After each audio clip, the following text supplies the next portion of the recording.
Awr ychwanegol o gwsg. Wel, gobeithio ni beth bynnag.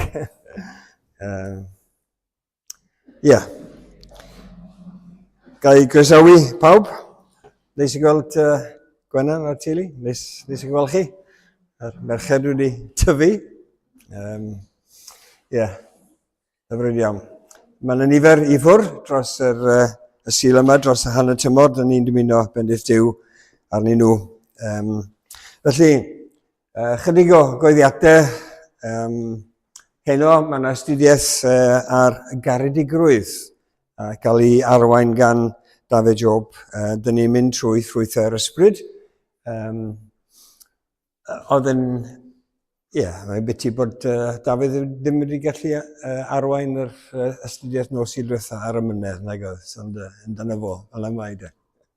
Nos Fercher cyfaragweddi, mae hwnnw'n eich tu chi yn tydi, yn Lôn y Ffrwd am 7:30, ac wedyn di sil nesaf bydd Rhodri yn ôl, dwi'n gobeithio, dyn ni'n gobeithio. A wedyn, yr sleid nesaf, o hwnna wedi dod gen Rhodri bore yma. Doedd y drwodd, dwi'n bod ti 7:30, oedd nhw wedi bod mewn cyfan. Faint o wahaniaeth oriau i 8 awr? Rhywbeth 8 awr o wahaniaeth. So Rhodri wedi bod a dyna y lle oedden nhw'n addoli. Felly dim church envy o gwbl. Ag oes yn digwydd yn hyn. Ond dyn ni'n cofio am Rhodri ac Emyr ac Aron a rhai eraill felly sydd draw yn Corea, felly dros y dyddiau nesaf ac yn dymuno pob bendith iddyn nhw. Gawn ni edrych a felly adrodd gyda'n gilydd. Gewch chi wneud hynny ar eich eistedd a wedyn newn ni ganu, sefyll i ganu wedyn. Salm 8. O arglwydd ein ior, mor adferchog yw dy enw ar yr holl ddaear. Gosodais dy goniant uwch.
Dyn ni yn adleisio'r farsalmydd yna wrth ddeud bod ti yn rhyfeddol a bod nhw'n goniant yn perthyn i dy enw di.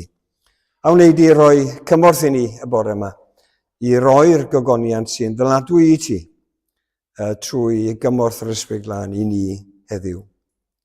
Dyn ni'n gweddi hyn yn enw Iesu Grist. Amen.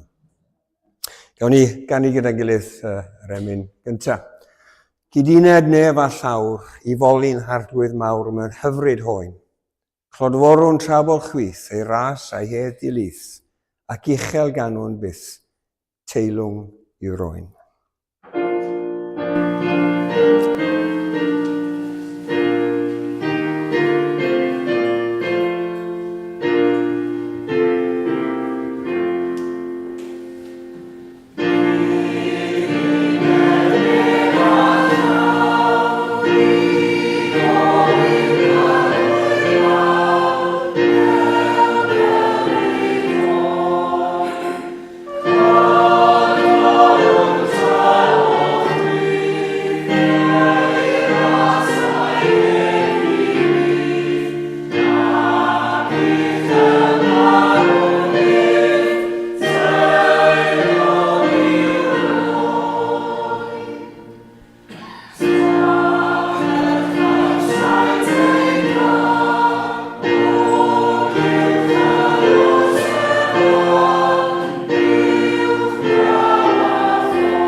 rhai o'r plant i ffwrdd ar wyliau, ond os ydych chi'n licio dod ymlaen, rhai sydd fel arfer yn dod i'r ffrynt, croeso chi ddod am ychydig bach. Neis i gweld chi. Gan yna ddim ysgol Sul heddiw, dwi wedi paratoi rhywbeth i chi wneud yn ystod y gwasanaeth sydd yn ymwneud a beth dyn ni'n siarad amdano fo bore yma. Iawn? A mae gen i taflenni fyna i chi. Lliwgar iawn, dydyn nhw. Dwi'n mynd trwy'r lluniau, mwyn i chi gweld beth sy'n arnyn nhw a deall. Felly bod chi'n gwybod. Allwn ni weld y llun gyntaf?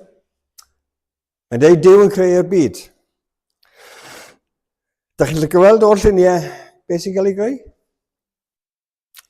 Come on, de. Beth sy'n cael ei greu yn y lluniau gwahanol? Be mae'r lluniau gwahanol yn dangos? Yep. Lleiad, ia. Pobl. Môr. Anifeiliaid. OK. Blodau. Ia. Bethau sy'n tyfu. Ia. Haul. Ia. So, OK. A mae yna gwestiwn o dan fan hyn, pan da chi'n neud o, disgrifiwch be mae Duw yn ei greu. So, hwnna bosib? Iawn? OK. Llun nesaf. Da chi'n meddwl bod y byd yn dda pan oedd Duw wedi greu o? Ie? OK. A mi oedd Duw yn deud, mae Duw yn dda, mae hwnna ffantastig, meddwl Duw. Right? Pob beth yn gret. Beth sy'n digwydd yn y darlun yma rwan te? Chi'n gwybod beth sy'n digwydd yn y darlun yna? Reit, pwysig gyda, reit, gen i chi.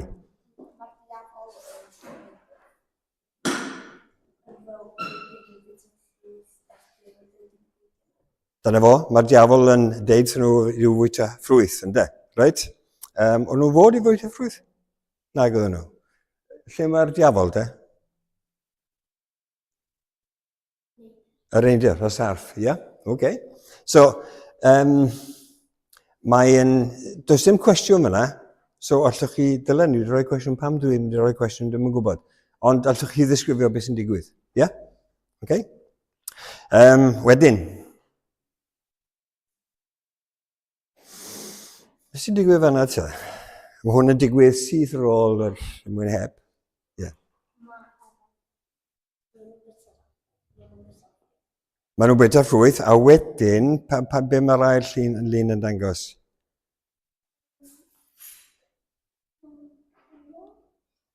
Wedyn, maen nhw'n drist iawn, OK?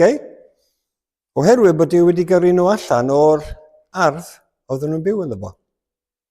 Pam oedd Duw wedi gwneud hynny? Yep. Dyna fo, ond nhw wedi gwneud rhywbeth o Duw wedi gofyn nhw beidio wneud. Da iawn? OK. Dwi'n mwyn gwybod pam ddim wedi rhoi... sori. Dwi wedi rhoi cwestiwn ar y gwir. Be digwydd yn y llun gyntaf? A roedd Duw yn ddig efo addag Efa. Pam? Oedd Duw yn dal i garu addag Efa? Oedd. Bod yn gwneud rhywbeth drwg. Iawn? OK. Reit. Pwy di hwnna? Oses. Bach yn amlwg dydi. Be mae'n dal?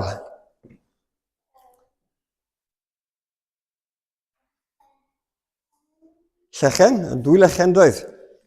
Beth wedi sgwennu ar y llechi yna? Ie. Rhifau, ie. A rhifau'n dangos o 1 i 10. Pam 10? 10 gorchymyn, ie. So, o Duw wedi rhoi rheolau. Duw yn rhoi rheolau, mae'n dweud ar y daflen. Pam yr angen rheolau rwan? Pam ydych chi'n meddwl bod angen rheolau? Ie.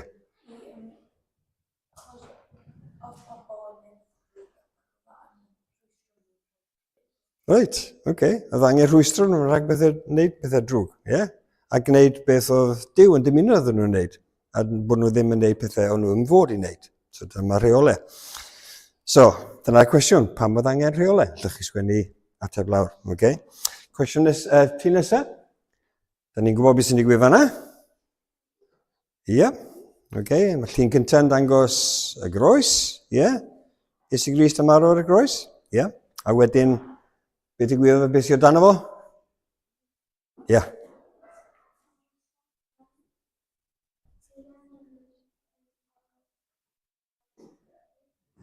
Reit, na fo. Oedd na garreg mawr i gael ei roi dros yr ogof, a wedyn mae garreg yn cael ei symud. A be mae hwnna'n dangos? Bod Iesu wedi atgyfodi, bod wedi dod yn fyw o'r bedd. So pa mor rhaid i Iesu farw? I maddau un pechod ni. Pan mae'n bwysig bod yn ôl yn fyw? A dangos bod Duw wedi derbyn rhodd neu aberth Iesu Grist. Da iawn. A wedyn, yr un ola ydy llun o'r nefoedd. Wel, mae'n anodd iawn ffeindio llun o'r nefoedd, a deud y gwir. Achos, y cwestiwn dwi'n gofyn i chi wneud, i chi ddisgrifio beth sy'n dda am y nefoedd. Felly, sy'n rhaid chi edrych ar y llun na, a felly bod chi'n gwybod. Neu be fysa chi'n edrych ymlaen ato yn y nefoedd. Da chi'n gweld? So, mae yna digon o le i chi sgwennu fyna be ydych chi'n meddwl sydd yn dda am y nefoedd. A tra felly byddwch chi, allwch chi rando fewn nawr gan y man, felly wedi tua'r diwedd, felly o be dyn ni yn edrych ymlaen fel Cresnogion at y nefoedd. So mae'r lluniau yna i gyd, mewn gwirionedd, yn hanes o'r creu cyntaf, reit i ddiwedd y byd. So mae stori fawr y Beibl yn dydi, mewn gwirionedd. A beth sy'n bwysig bod Duw yn caru ni, bod ni wedi gwneud pethau wrong, mae dal i garu ni, a mae wedi caru ni trwy rhoi'r arglwydd Iesu Grist i farw dros ein lle, mwyn i ni ddod i fewn yn ôl i bresenoldeb o, yn ôl i'r ardd, gafodd addau Efa i taflu allan ohono, yn ôl i fewn i gymdeithas gyda Duw. Os ydych chi'n mynd yn fed up efo ateb cwestiynau, mae yna chydig o liwio sy'n chi'n gwneud, ond sy'n rhaid chi'n gwneud e. A wedyn ar y diwedd, ar ôl i chi gael eich diod, na i aros yn ffrant fan hyn, allwch chi just dod i ddangos beth ydych chi'n gwneud. A felly bod yna ambell i beth i roi i chi, am eich gwaith. Nid bod ni'n breifio neb, ond fysa hwn i'n braf iawn i wneud. Reit, gael rhoi'r rhain i chi, a wedyn gewch chi wneud rhain wedyn bellach ymlaen. Diolch yn fawr iawn. Diolch i ti. Iawn, gewch chi fynd yn ôl eich clefydd. Diolch yn fawr iawn am y cwestiynau a'r atebion ydych chi wedi rhoi.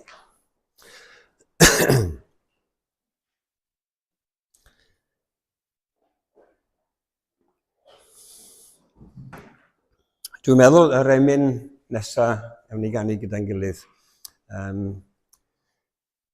Duw lefarodd trwy'r broffwydi. Dwi'n trio dewis y mynau felly sydd yn wneud ar hanes yma i gyd. Ni'n sôn am teilwng wir oen, rhywbeth dyn ni'n gallu canu ar y ddaear yma, a rhywbeth oedden ni'n canu yn y nefoedd yn ôl disgrifiad datgyddiad. Ond dyma rhan o drefn Duw ar ein cyfer ni, bod Duw yn llefaru trwy bobl gwahanol mwyn dod â ni a gwybodaeth am yr arglwydd Iesu Grist oedd yn cael ei addo yn tudalennau'r Hen Testament ac wedyn yn dod i'r byd yma. Felly gawn ni ganu gyda'n gilydd, Duw lefarodd drwy'r broffwydi.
Dwi am droi yn darlleniad at llythyr at Hebreaid, yr ail benod, a newn ni ddarllen yr 11 adnod cyntaf. Mae'n anodd gwybod lle i stopio weithiau yn rhai penodau yr Hebreaid, ond newn ni stopio efo adnod 11. Felly, Hebreaid 2. Am hynny, rhaid i ni ddal yn fwy gofalus ar y pethau a glywyd, rhag i ni fynd gyda'r llif.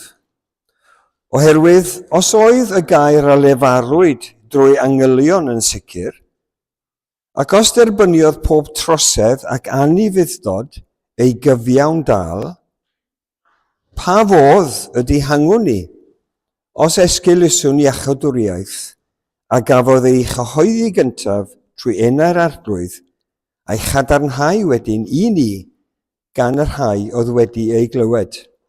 A Duw yn cyd-dystio trwy arwyddion a rhyfeddodau a gwirthiau amrywiol a thrwy gyfraniadau'r ysbryd glân yn ôl ei ewyllus ei hun.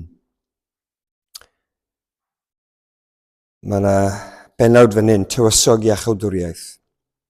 Oherwydd nid i angylion y darastengodd ef y byd a ddaw, y byd yr ydym yn sôn amdano, tystiolaethodd rhywun yn rhywle yn y geiriau hyn, beth yw dyn i ti ei gofio? Gwneithos ef am ryw ychydig yn is na'r angylion, coronais ef y gogoniant ac yn rhydedd, darostyngaist pob peth dan ei draed ef. Wrth arostwng pob peth iddo, ni adawodd ddim heb ei ddarostwng iddo. Ond yn awr, nid ydym hyd yma yn gweld pob peth wedi ei ddarostwng iddo. Eithir, yr ydym yn gweld Iesu. Yr un a wnaed am ryw ychydig yn is na'r angylion, wedi ei goroni a gogoniant ac yn rhydedd, oherwydd iddo ddioddef marwolaeth, mwyn iddo trwy ras Duw brofi marwolaeth dros bob dyn. Oherwydd yr oedd yn gweddi i Dduw, yr hwn y mae pob peth yn bod ei fwyn, a pob peth yn bod drwyddo, wrth ddwyn bobl lawer i ogoniant, wneud tywysog ei chawdwriaeth yn berffaith trwy ddioddefiadau. Canis yr hwn sydd yn sancteiddio a rhai sy'n cael ei sancteiddio o'r un cyff y maint oll. A ni orffen yn fanna. Bendydd Duw ar ei air i ni ac ymhen ychydig wrth i ni ystyried rhai o'r geiriau sydd yn y darlleniad yna. Gawn ni weddio gyda'n gilydd. O ddiwyntad, diolch yn am y cyfle yma i ddod bore yma gyda'n gilydd i ddyrchafu enw yr arglwydd Iesu Grist, i daddoli o ddiwyntad am yr efengil gogoneddus. A dyn ni arglwydd am lawenhau y bore yma gyda'n gilydd, oherwydd ein bod ni yn y lle cyntaf, yn y lle iawn, ar bore Sul fel hyn, i ddod at ein gilydd, i roi o'r neilltu diwrnod i sancteiddio, i dy addoli di yn y lle cyntaf fel hyn, ac i orffwys hefyd, nid yn unig cael gorffwys corfforol, ond i orffwys yn yr efengil rhyfeddol yma, dyn ni yn credu ynddo fo. Felly arglwydd bendithia ni heddiw, yn ôl dy air yw ein gweddi ni. A dyn ni yn cyflwyno ein hyn i ti felly. Dyn ni'n diolch i ti am yr arglwydd Iesu Grist, yr hwn sydd wedi dod i'n byd ni, i ddangos Duw y Tad, ac yn ei farwolaeth yn derbyn gogoniant, oherwydd dyna beth oedd dymuniad Duw ar ein cyfer ni, bod yr arglwydd Iesu Grist yn cymryd ymaith, bechod y byd, yn cynnwys ein pechod ni. Felly arglwydd dyn ni'n nawr yn llawenhau gyda'n gilydd, a dyn ni'n gofyn am dy bresenoldeb gyda ni, i'n deffro ni, i'n bendithio ni, i'n goleuo ni, i'n dysgu ni, ac i fod gyda ni Arglwydd fel dyn ni'n gwynebu wythnos arall. Diolch am cael cyfle a bore yma i adnewyddu perthynas a cymdeithas gyda rhai dyn ni'n nabod ond dim gweld yn aml, a dyn ni'n diolch i ti Arglwydd am bob cadw ar hyd y blynyddoedd. Diolch i ti hefyd Arglwydd am cyfle o wyliau, a dyn ni'n cyflwyno rhai sydd wedi cymryd gwyliau ar wythnos yma, a dymuno defendydd arnyn nhw yn ysbrydol ac yn gorfforol. O ddiwethaf, dyn ni'n cofio am Rhodri a rhai eraill sydd yn bell i ffwrdd. Dyn ni'n cofio am Gweno a'r merched wrth iddyn nhw gweld colled Rhodri ar hyd yr wythnos yma, a teuluoedd eraill, dyn ni'n cyflwyno nhw i ti ac yn gofyn defendydd a ofal drostyn nhw. Ac wrth i Rhodri ac Emyr ac eraill fod draw yn Corea, dyn ni'n dymuno y byddu di yn ei bendithio nhw yn wir. Rhoen nhw Arglwydd yr ysbryd glân i allu cyfoethogi profiad nhw a gweld hefyd ti ar waith mewn gwlad arall, mewn diwylliant arall, a rhyfeddu dy fod ti'n dduw sydd yn gweithio y dyddiau yma dy ogoniant. Felly Arglwydd, dyn ni nawr yn dymuno dy bresenoldeb i barhau efo ni.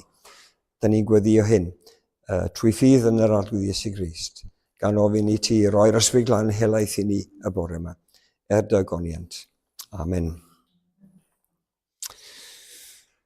Gybon ni'n troi at y gair, gawn ni ganu Emyn rwy'n greadigaeth newydd, rwy'n blentyn Duw, oherwydd fe'n cyfiawnhawyd drwy y ras. Felly, byddwch chi'n teimlo bod chi eisiau canu hwn ddwywaith drwodd? Croeso chi'n neud os di'r diwen harwen ni'n neud hynny. Felly gawn ni ganu hwn gyda'n gilydd. Diolch.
Dwi ddim yn disgwyl chi gofio, ond nôl y mis Gorffennaf nes i bregethu ar gogoniant Duw. A ni'n cyfeirio at yr hyn oedd Moses wedi gofyn i Dduw, dangos i mi dogoniant. A nes i gyfeirio at yr adnod yma, oherwydd dyna beth oedd Dduw yn ei wneud pan oedd e'n gofyn i Moses i weld gogoniant Dduw. A mae Dduw yn ymddangos, a mae Dduw yn deud wrth Moses, yr arglwydd, Dduw trigarog a graslaw, araf i ddigio, llawn cariad a ffyddlondeb, yn dangos cariad i filoedd, yn maddau drygioni a gwrthryfel a phechod, ond heb adael yr eog yn ddigosb ac yn cosbi plant a phlant eu plant hyd y drydedd a'r bedwaredd genhedlaeth, am drygioni eu hynafiaid. Dyna Duw yn dangos ei ogoniant i Moses a'r gais Moses. Nawr, oedd Moses a'r pobl Israel wedi gweld gogoniant Duw, oherwydd mae'n deud yn Exodus 24, arhosodd gogoniant yr arglwydd ar fynydd Sinai. A gorchuddiodd cwmwl y mynydd am 6 diwrnod. Yna ar y 7fed dydd galwodd Duw ar Moses o ganol y cwmwl. Yr oedd gogoniant yr arglwydd yn ymddangos yng ngolwg pobl Israel fel tân yn difa ar ben y mynydd. Cwmwl a gogoniant cwmwl a tân yn arwyddo gogoniant a presenoldeb Duw. A mae hynny yn digwydd yn ystod hanes yr Hen Testament. So, mae'n iawn i ni feddwl am ogoniant Duw fel rhywbeth gweledol, rhywbeth i ni allu gweld. Dydy hwnna ddim yn digwydd yn aml iawn. Ddim yn digwydd yn aml iawn yn hanes Moses, ond fe ddigwyddodd. Ond pan mae Moses yn gofyn i Dduw am dangos i ogoniant, mae'n cael disgrifiad o bwy ydy Duw. Llawn cariad, gras, araf i ddigio, ond eto yn Dduw cyfiawn sydd yn cosbi pechod. So ni'n cyfeirio at hwnnw, ond ni'n hefyd yn cyfeirio at yr arglwydd Iesu Grist. Cyn iddo fo farw, mae'n deud wrth y disgyblion yn awr. Mae'n deud, mae rhywbeth mynd i ddigwydd yn awr, a mae mab dyn wedi cael ei ogoneddu. A mae'r arglwydd Iesu Grist yn cyfeirio at ei farwolaeth fel ei ogoniant. A beth sy'n digwydd fanna? Bod yr arglwydd Iesu Grist yn ufuddhau i Dduw. Mae Duw wedi anfon fo i fod yn wyredwr byd. A trwy marwolaeth Iesu Grist ar y groes, mae cariad Duw tuag ato ni fel pechaduriaid yn cael ei ddangos yn glir, oherwydd i'r arglwydd Iesu Grist i ddod i'r byd yn y lle cyntaf. A mae cyfiawnder Duw sy'n cael ei ddangos i Moses hefyd yn cael ei ymlygu, oherwydd bod yr arglwydd Iesu Grist yn marw dros bechodau'r byd. Mae Duw yn caru ni, hyd yr eitha, yn tydi. A pan mae'n edrych ar y greadigaeth yma, yn Ezekiel mae'n deud am Dduw, nid wyf yn ymhyfrydu y marwolaeth neb. Ond mae Duw yn hollol gyfiawn hefyd, yn tydi. A mae'n amlwg o'r Hen Testament, dwi ddim wedi rhoi adnodau ni, mae'n amlwg o'r Hen Testament bod Duw yn casau drygioni, a mae'n barnu drygioni. Ond mae Duw yn gweithredu yn rhyfeddol yn hanes y Beibl. A dyna pam mae'r un olwg, dyn ni'n cymryd rhyw drosolwg bore yma, o be mae Duw yn neud yn ein iachawdwriaeth ni. Oherwydd be mae'r arglwydd Iesu Grist yn dod i wneud, yn geiriau Paul, nid arbedodd Duw ei fab ei hun, ond ei draddodi i farwolaeth drosom ni. A dyna lle ydych chi'n gweld cariad Duw a chyfiawnder Duw ar waith wrth iddo fo anfon yr arglwydd Iesu Grist i'n byd ni. A mae'r arglwydd Iesu Grist, be mae'n wneud? Mae'n cymryd ein pechod ni. Dwi'n hoff iawn o'r adnod yma. Ni wybu Crist beth oedd pechu. Oedd Crist yn berffaith. Ond gwnaeth Duw ef yn un a phechod, neu hyd yn oed yn bechod, drosom ni, mwyn i ni ddod yn gyfiawnder Duw yn ddiwedd. A dyma sut mae'r awdur at yr Ebriaid yn egluro be mae Duw yn ei wneud. Mae'r sleid cyntaf yn cynnwys adnod 9 a 10 o'r ail benod. Dyna ni nôl at yr adnod cyn hynny mewn munud. A be mae'n deud wrthyn ni?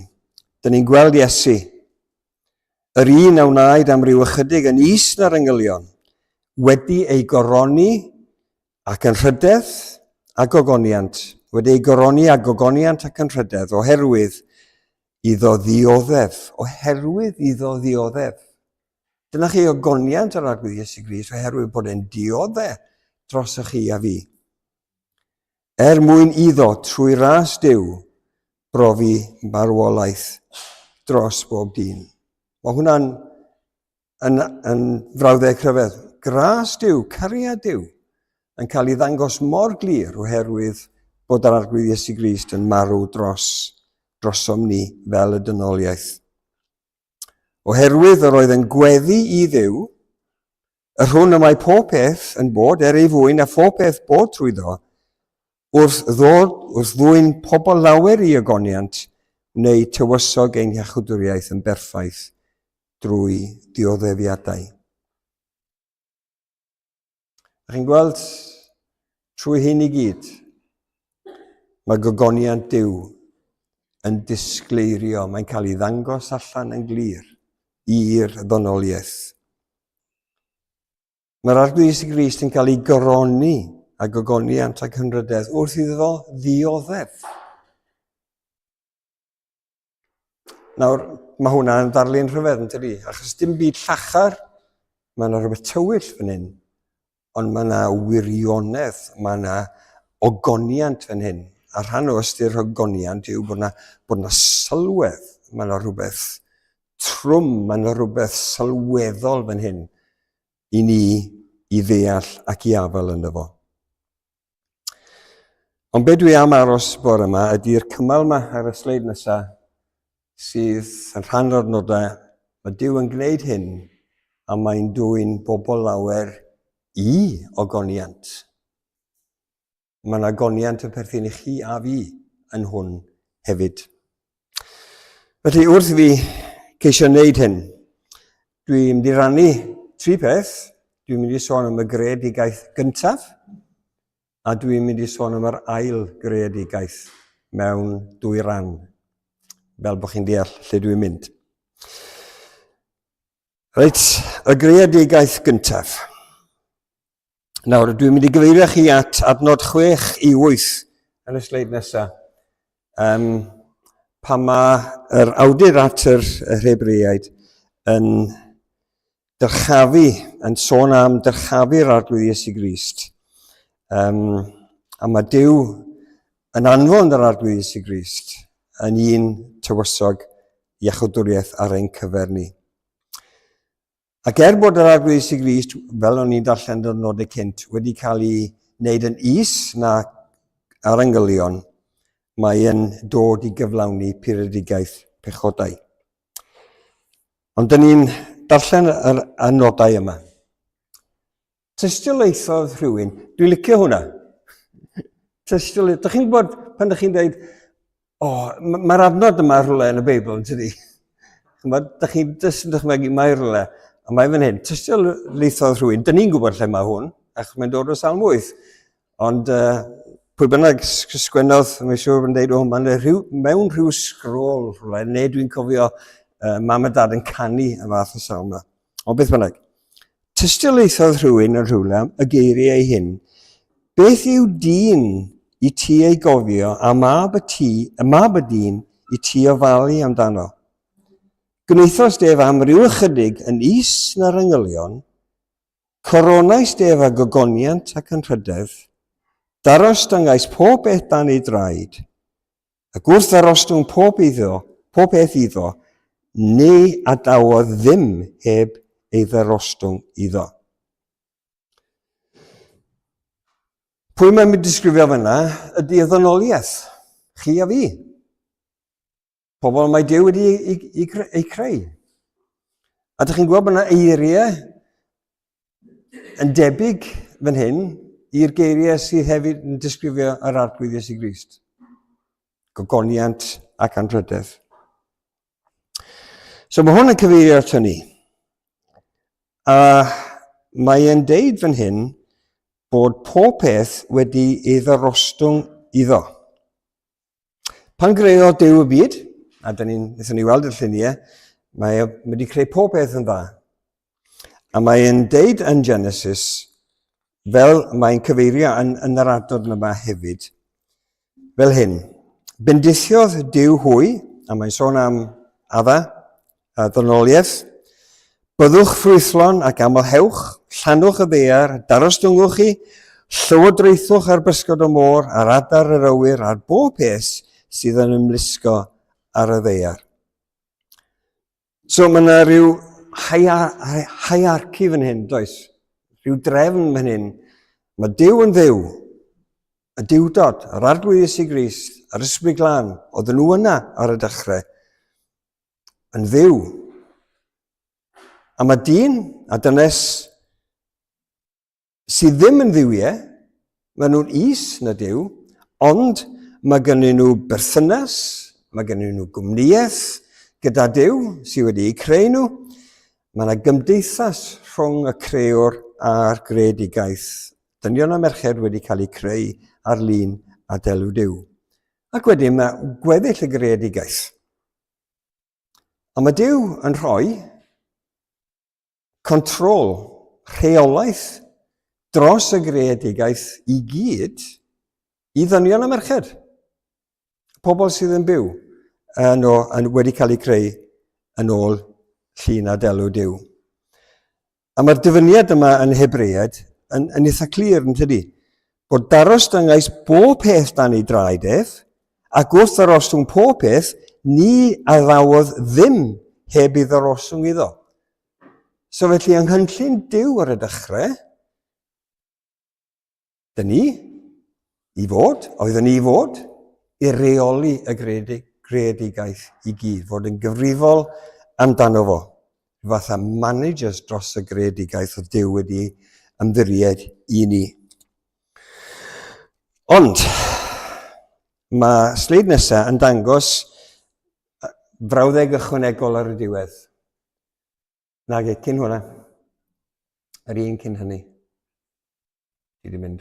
Ond yn awr, nid ydym hyd yma yn gweld pob peth wedi ei ddorostwng iddo.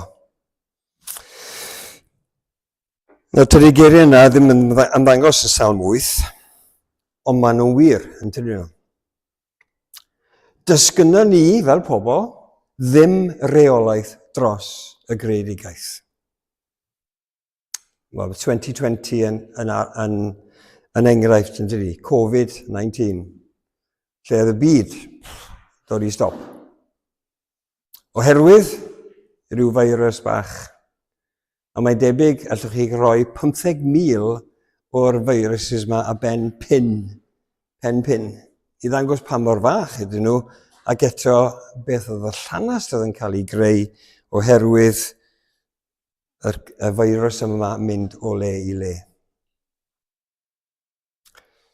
Diolch byth, mae Duw yn rhoi dawn i ddyn i fod yn greadigol. Dyn ni dal yn gallu wneud hynny, a bod yna brechlynau wedi cael i greu ac i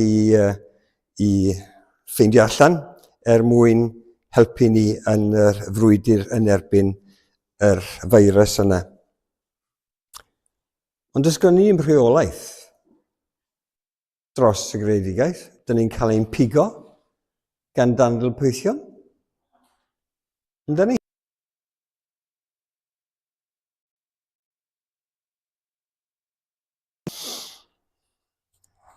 Dyn ni'n rhedeg i ffwrdd o wenyn. Dyn ni'n neidio ar ben cader pan dyn ni'n gweld sbeidar. Dyn ni'n rheoli y greadigaeth.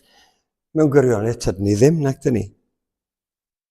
Dyn ni'n dal a fechydon. Am resymau, dyn ni'n dioddau poen. Mae'n bywyd ni yn para 70 neu 80 o flynyddoedd ar y mwyaf. Mae hyd yn oed coed yn byw yn hirach na ni. Mae pobl yn cael eu lladd gan stormydd natur.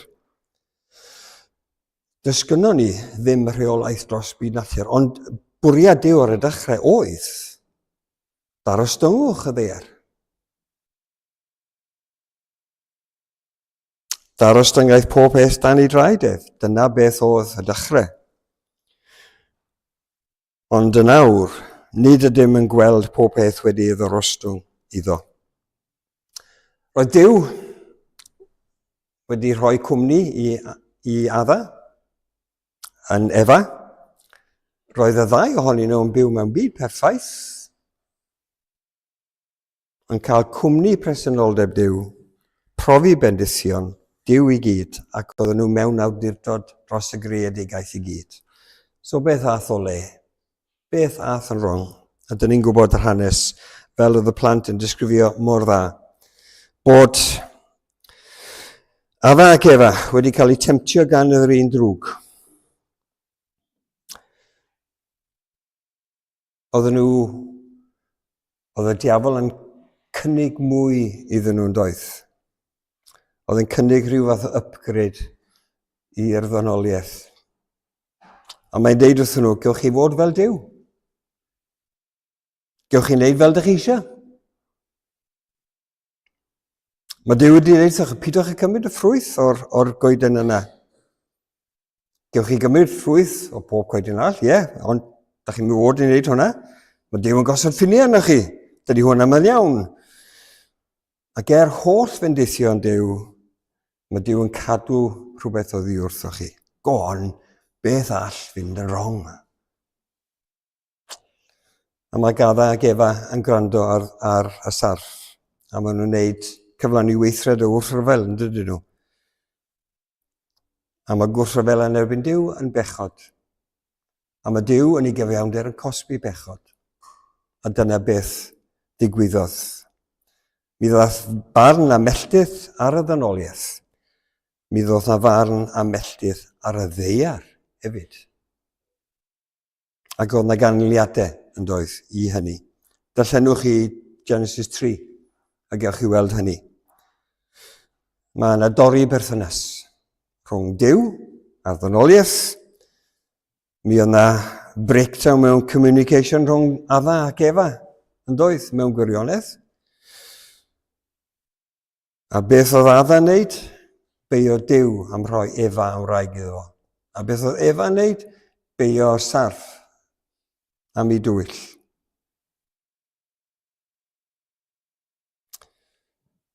Perthynas yn torri lawr. A mae'r byd fel mae i heddi oherwydd dyn yn gwrthryfela yn erbyn Duw. A beth sy'n drist iawn, bod dyn yn gwrthryfela yn erbyn Duw, mae yna farn a melltith yn dod ar y ddeiar. Bydd y ddeiar yn rhoi i ti draen ac ysgall. Bydde di'n bwyta llysiau gwyllt trwy chwist y wyneb. Bydde di'n bwyta bara hyd on i ddychwelu i'r pridd. Marw, dychwelu i'r pridd. Oherwydd yno oedd gymerwyd llwch wyt ti ac i'r llwch y dychwel. Yn gofio'r emyn yna, yn Eden cofiaf hynny byth. Bendithion gollais, rif y glith. Syrthiodd yng nghoron wyw. Duw yn creu ddyn yn ogoneddus ac yn ranrydeddus ac eto trwy bechod mae'r goron yna yn syrthio. Paradise Lost. A dwi'n gwybod os chi wedi darllen yr poem epic yna. Ond is i edrych yna fo. Mae'n hir. A mae'n gymleth. Ond mae'r wirionedd sydd yna fa. Mae Duw, iddo o greu y byd fel dyn ni'n abod o, yn cosbi dyn am i wrthryfel. Felly, dyna beth ddigwyddodd ar ôl yr greadigaeth gyntaf. Beth am yr ail greadigaeth te? Mae Duw yn ogoneddus, mae Duw yn caru, mae Duw yn gyfiawn, a mae Duw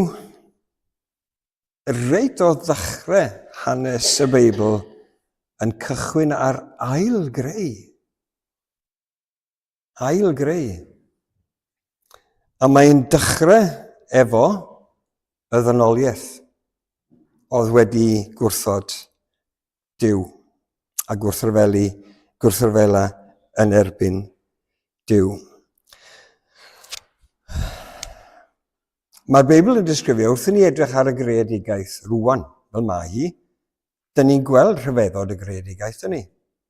Mewn gwirionedd, mae greadigaeth dal i fod yn hardd ac yn ogoneddus, ond tydi Duw ddim yn hapus efo'r greadigaeth fel mae hi ar hyn o bryd. Mae'n edrych arno ni fel dynion y merched. A beth sydd, yr emosiwn sydd dod i galon Duw ydy cariad pam yn wedi gwrthryfela yn fy erbyn ni, a mae e'n tysturi wrthoch chi a fi. Mae Duw yn drist oherwydd cwymp adda yn y dechrau. Mae e'n drist hefyd am felltith roddwyd ar y byd, ar y greadigaeth. Ond trwy dudalennau'r Hen Testament, dyn ni gweld bod Duw yn adfer y sefyllfa. A fel na dyn ni'n darllen yn cychwyn a wnaethon ni ganu'n do gyda'n gilydd, Duw lefarodd trwy proffwydi am bwy oedd yr proffwydi yn llefaru am ddyfodiad yr arglwydd Iesu Grist. A mae'r Hebreaid yn dweud yn y dyddiau olaf hyn, llefarodd wrthym mewn mab. Iesu Grist, pwy di'r mab yma? Yr hwn a benododd Duw. Ond na addewid am hwn, reit ar y dechrau yn Genesis 2, yn dod o hil Efa ac Adda.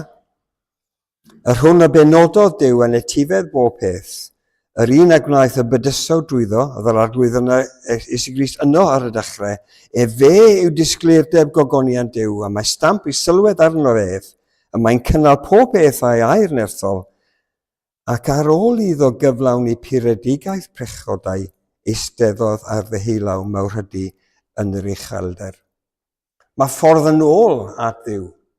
Mae'r ffordd yn ôl i'r ardd yna trwy waith yr arglwydd Iesu Grist ar y groes. Felly dwi'n sôn am yr ail greadigaeth yn hyn fel rhan un.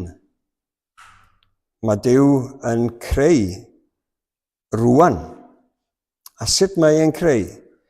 Mae e'n gwneud gwaith o greu calonau newydd mewn bobl.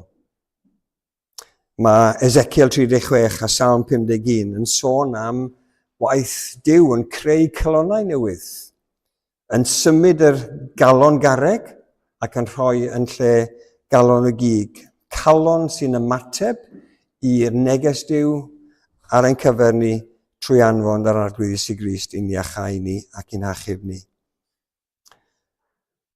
Mae'r gwaith creu yna yn chi a fi yn dod o waith yr Ysbryd Glân yn ein calonau ni. A be mae'r Ysbryd Glân yn ei wneud, yn Ioan 16, mae'r Ysbryd Glân yn argyhoeddi ni, yn ein perswadio ni, ein bod ni yn perthyn i adda, ein bod ni yn bechaduriaid. Ond bod Duw angen cyfiawnder, a mae Duw yn mynd i gosbi anghyfiawnder rhyw ddydd. Ond mae'r Ysbryd Glân yn creu calonau newydd os dyn ni yn rhoi yn hunain i'r arglwydd Iesu Grist. Mae Paul yn deud, os yw rhywun yng Nghrist, y mae'n greadigaeth newydd. A ydych chi'n meddwl am gwaith creu Duw yn y lle gyntaf? Dyna beth ni'n cael fan hyn, gwaith Duw yn creu calon newydd mewn pobl. Greadigaeth newydd. Yr hen aeth heibio, mae'r newydd yma. Ond gwaith Duw yw hyn. Duw sydd yn creu calonau newydd yno ni. A mae Paul yn athreffesiad yn dweud, oherwydd ei waith dim wedi ein creu yng Nghrist i fywyd o weithredoedd da. Mae'r arglwydd Dduw yn gweithio heddiw. Mae'n gweithio yng Nghymru, mae'n gweithio yn y byd yma, mae'n gweithio yn Corea draw, yn creu pobl, yn creu calonnau newydd mewn calonnau pobl, mewn pobl, fel ei bod nhw rwan yn i fyddhau i Dduw. Mae stori rhyfeddol, os allwch chi alw fe'n stori, yn dydi. Mae Duw yn cyflawni'r cyfan, mae'n gallu wneud, i'n prynu ni nôl, i'n cymodi ni. Mae'n galw pobl iddo fo ei hun, a mae'n gwneud gwaith yn eich calon chi, sydd yn eich newid chi, ac yn gwneud chi yn debyg i'r arglwydd Iesu Grist. Mae hwnnw'n digwydd mewn unigolion, ac wrth iddo fo wneud hynny mewn unigolion, mae'n tyfu ei deyrnas. Mae'n paratoi pobl ar gyfer y greadigaeth newydd mae e'n mynd i gwblhau. Felly, mae yna ogoniant yn cael ei baratoi ar gyfer chi a fi. Mae'r melltith pechod yn cael ei symud. Mae effaith pechod ar y greadigaeth yn mynd i gael ei ddileu. Mae effaith drygion ei Satan yn mynd i cael ei ddirymu.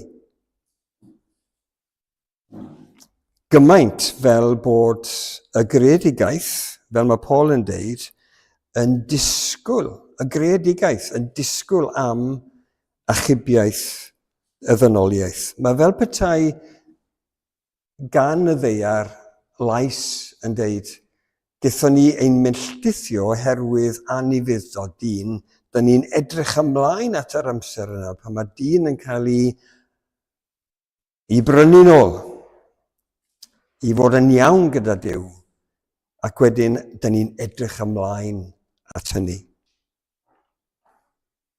Mae'r greadigaeth yn disgwyl yn dair am i blant Duw cael ei datguddio. Felly, os yna rhywbeth ar ôl gan Duw i wneud? Wel, y greadigaeth rhan 2. Rhan 1 ydy y gwaith mae Duw yn ei wneud yn eich calonnau chi a fi ac yn y ddynoliaeth i greu calonnau newydd. Ond mae yna awgrym yn Eseia 65. Fel mae'n deud, yr wyf fi'n creu nefoedd newydd a deiar newydd, ni chofir y pethau gynt na meddwl amdanynt. Nawr, mi allwn ni ddychmygu pob math o bethau am y nefoedd, ac fel o'n i'n gofyn i'r plant i felly disgrifio beth oedd nefoedd fel iddyn nhw.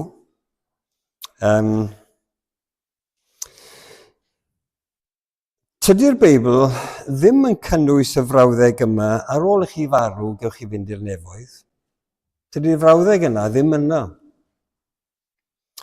Be mae'r awdurdod yn y Testament Newydd yn gwneud? Maen nhw'n sicr yn edrych ymlaen at rhywbeth. Ac bod ni'n meddwl, falle, bod y nefoedd yn cynnwys dinas a llefydd i aros, a mae'n y dystiolaeth i feddwl hynny, yn does, mae'n ddigon o gyfeiriadau at hynny, bod yna hyd oed afon a choed yn y nefoedd. Mae'r awduron y Testament Newydd yn edrych ymlaen nid gymaint am lle, ond am gwmni. Am gwmni.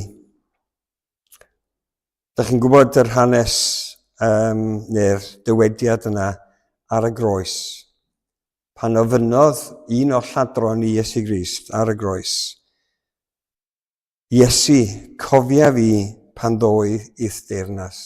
Dych chi'n cofio ateb yr arglwydd Iesu Grist? Yn wir rwy'n dweud wrthyt, heddiw byddai gyda mi ym Mharadwys. Nawr, felly gall yn ffocws ni mynd am Paradwys, pa fath o le ydi o? Hynny yw, mae'n debyg bod y gair Paradwys yn cyfeirio at ryw le o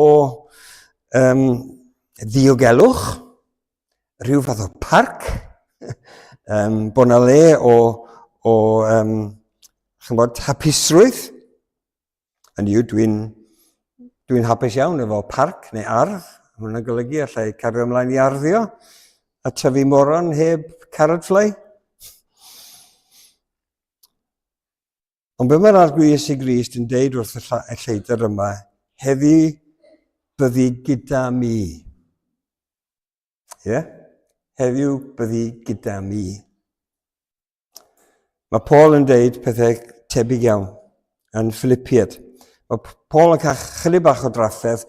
Dwi'n edrych ymlaen yn mynd i'r nefoedd, ond mae gen i gyfrifoldeb ar y ddeiar yma. Mae Paul yn deud, mae'n gyfyng arnaf o'r ddeiti, mae arnaf awydd y madael a bod gyda Christ. Dyna dymuniad Paul, oedd gweld yr arglwydd Iesu Grist. Mae'n deud hefyd bod problemau y byd yma yn creu problem iddo fo. Mae'n edrych ymlaen at bod, dwi ar hyn o bryd oddi cartref oddi wrth yr arglwydd, ond dwi'n edrych ymlaen at gartrefi gyda'r arglwydd yn Corinthiad 5. Felly, dyn ni'n edrych ymlaen at y nefoedd, achos mae Duw yn addo hynny i ni. A beth sy'n bwysig am yna? Bydd Duw yno. Bydd Duw yno. Darllenwch chi ddiwedd neu cyfeiriadau gwahanol yn datguddiad 21.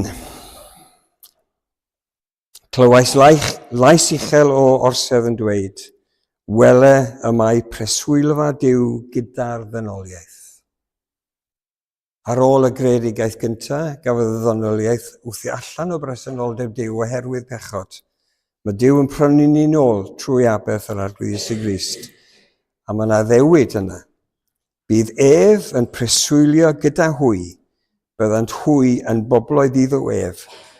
Bydd Duw ei hun gyda hwy ac yn dduw iddynt. Bydd Duw yna. Bydd yr arglwydd Iesu Grist yna. Gwelais oen yn sefyll yn y canol. Datguddiad 5 yn deud. A meddant a llef uchel, teilwngwyr oen a laddwyd i dderbyn gallu cyfoeth does i neb yn erth, a'n rhydedd gogoniant a mawl. Ond pwy sydd yn gweiddi? Ar ôl hyn edrychais a gwelais dyrfa fawr. Na allai neb i rifo, o bob genedl, yr holl lwythau a phobloedd ac ieithoedd yn sefyll o flaen yr orsedd ac o flaen yr oen wedi gwisgo mantell gwyn a phalmwydd yn ei dwylo. Byddwn ni yna. Mae Duw yn dod â phobl i ogoniant. Dyna ei addewid o. Mae e'n mynd i orffen ei waith o ail greu y cyfan mwyn ei ogoniant. Ond un cwestiwn ar ôl, be fyddwn ni'n neud? Dych chi'n gweld cartoons yn aml iawn o cymylau a rhywun yn eistedd ar y cwmwl yna chwarae telyn? Wel, dwi ddim yn gwybod os ydy hynny wir. Does dim lot o dystiolaeth i hynny. Sicr dwi'n meddwl bydd yna telynau yna, achos mae yna gyfeiriad atyn nhw. Ond mae yna 3 peth byddwn ni'n neud. Byddwn ni'n gwasanaethu Duw. Byddwn ni'n gwasanaethu Duw. Ddydd a nos yn ei deml. Byddwn ni'n gwasanaethu Duw. Byddwn ni'n addoli Duw. Byddwn ni'n canu can newydd. A'r can yna fydd teilwng i roen. Yn ôl datguddiad 5. A byddwn ni'n teyrnasu. Mae'r addewid yna i deyrnasu. Datguddiad 5 yn deud, a gwneithos twy yn urf frenhinol ac yn offeiriad i'n Duw ni, ac fe deyrnasan twy ar y ddaear. Dych chi'n gweld mae Duw yn ail greu y cyfan ac yn rhoi i ni yn ôl yr hyn oedd ni wedi colli o safbwynt reolaeth dros y greadigaeth, mae Duw yn mynd i ail greu hynny. A mae 2 Timotheus yn dweud, dyma air i'w gredu. Os buom farw gydag ef, byddwn fyw hefyd gydag ef. Mae hwnna'n bwysig yn tydi? Os dyfal barhawn, cawn deyrnasu hefyd gydag ef. Mae Duw yn mynd i ddyrchafu ni y gred y ddynoliaeth yn ôl i'n safle oedd yn bwriadu gwneud hynny ar ddechrau creu y byd cyn i ni bechu yn ei erbyn o.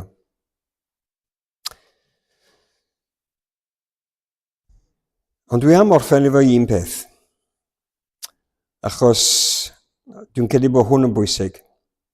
A mae hwn yn cael ei ddeud ar ddechrau yr benod yma yn Hebreaid, penod 2, adnod 3. Oherwydd os oedd y gair y lefarwyd trwy angylion yn sicr, a derbyniodd pob trosedd ac anifuddod ei gyfiawn dal, pa fodd ydy hangwn ni, os esgilyswn iachawdwriaeth, a gafodd ei gyhoeddi gyntaf trwy enau'r arglwydd. Un efengil sydd.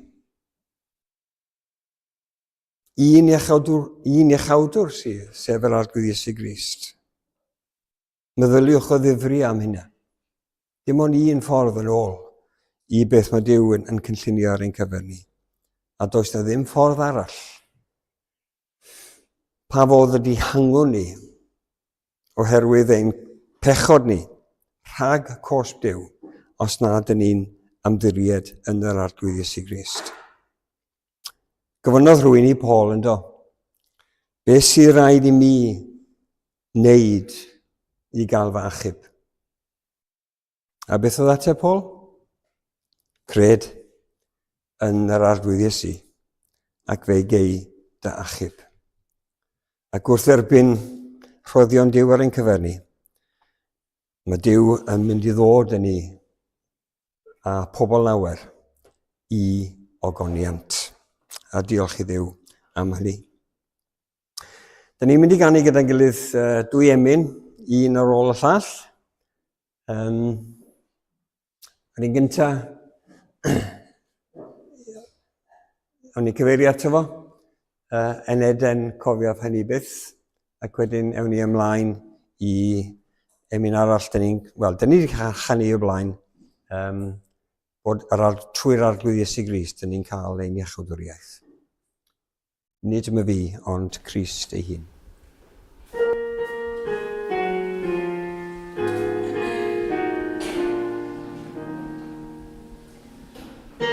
Amen.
Bydd ar gallu ganddo i'ch cadw rhag syrthio, a'ch gosod yn ddi-fai a gorfolefus ger bron ei ogoniant, I ddwef yr unig dduw, ein gwaredwr trwy Iesu Grist ein harglwydd, y byddo gogoniant a mawrhydi, gallu ac awdurdod, cyn yr oesoedd ac yn awr a byth bythoedd. Amen.